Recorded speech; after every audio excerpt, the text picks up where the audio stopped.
Can I be a big fish in a big pond? Because that's what I want to be. I think when you look at the universe, I think it's infinitely larger than any of us can imagine.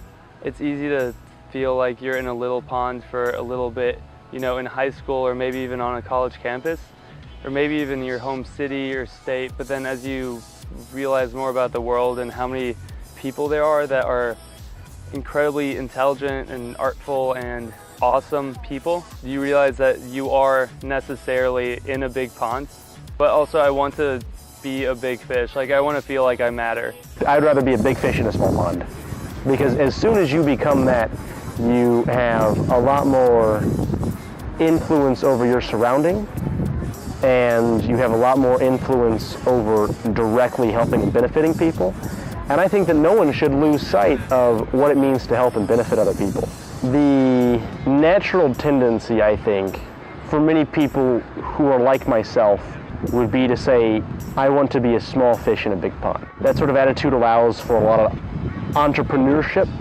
It allows for you to make a lot of mistakes, and it allows for you, in a lot of ways, to act careless.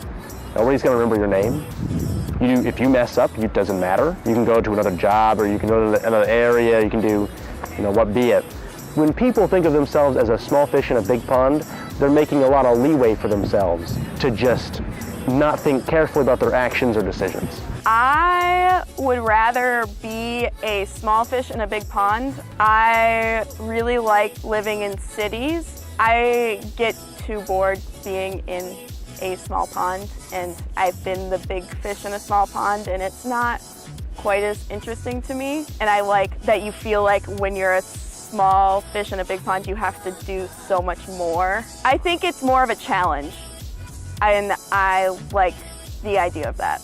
If you think of yourself as a small fish, you have less responsibility to everybody else. And you have less responsibility to take care of what is around you, because you're taking up so little. But collectively, if everyone thinks that you're just a small fish, all of a sudden, no one contributes. No one contributes to helping anybody else. They think of, well, I'm going to make sure that I get enough, and I'm going to make sure that I have my share, whatever a share is.